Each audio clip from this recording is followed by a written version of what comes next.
So my mom decided to get this property because she saw like 18 beautiful trees and didn't really think about like the workload, but just thought it'd be like a fun thing to have apricot trees on our property. That was 10 years ago, and it's been a whole lot of work and honestly so much fun because my oldest brother started it when he was like 15, and he had the hardest job because we didn't know anything about orcharding. And then passed it down to my older sister and then my other sister, and then this is my first year doing it. So yeah. So did that tradition of passing it down through the siblings of the family each apricot season kind of happen organically, or Yeah. was it kind of a decision you all collectively made one night? Fully organically. Chap was the oldest, and so I was like, I was 10, or I think 10 when we moved here, and all I could do was like sort the apricots, which I loved because he would give me ice cream, so that was exciting.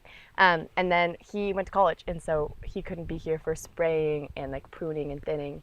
So my older sister got it, and then that's when the system kind of started. Awesome. Yeah. So for people like myself who might not be super familiar with apricot trees and the maintenance and stuff that they require, can you tell our viewers a bit about when apricot season usually is, and then a bit about kind of the upkeep that these trees require? Of course.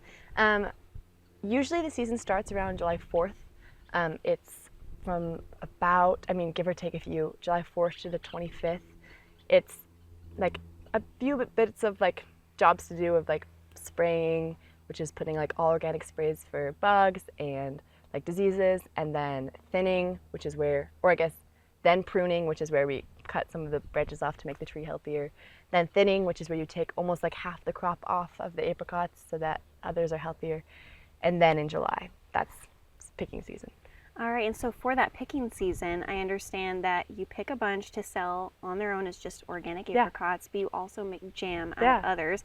Tell us a bit about that process and how much work goes into that. The jam process? Yes. Gosh, it's a lot. It's really fun. My mom started it, and it will be like a whole kitchen day where we just have only jam in the kitchen and jam everywhere. All right, so I understand you sell your organic apricots and your jam at Annie's Fun Farm. Yes. Is there anywhere else you sell them as well? We sell them all over. I actually haven't sold jam to Annie's Fun Farm yet. We're going to see with like a cottage license and things like that, figuring that system out and what I need to get. But we sell them all over apricots. We also sell them to like Chelan Fresh. Chelan Fresh is Annie's Fun Farm. The Chelan Market, Sunshine Market. And then we sell a lot to Seattle in like big, like 600-pound loads, which I put in my car. But we sell over. All right, well, tell us a bit about what you think the most challenging aspect of harvesting apricots is. Honestly, this one's funny, but I hire all of people younger than me. So it's like I'm the oldest and I'm just like going into my sophomore year. And then it's my cousins who live down the road who are like 17 and younger. The youngest is like 7, so she sometimes comes to help. And then I hire my friends from high school, or I hire like middle schoolers who are learning the business. And to manage all of them is honestly tricky because everyone's schedule is different and it's maybe their first job. So that's, always exciting, and there's a few like hiccups, but managing people is hard, especially with all the things I have to do, but it's a good lesson. What is going to happen to the family tradition now that you, the youngest, are taking your turn this season? Yeah.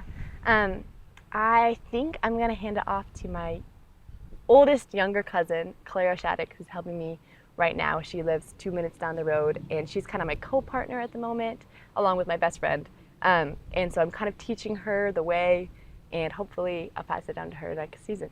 Great, so it's still going to stay in the family, it's just branching out past the siblings and that family tree. Yes, exactly.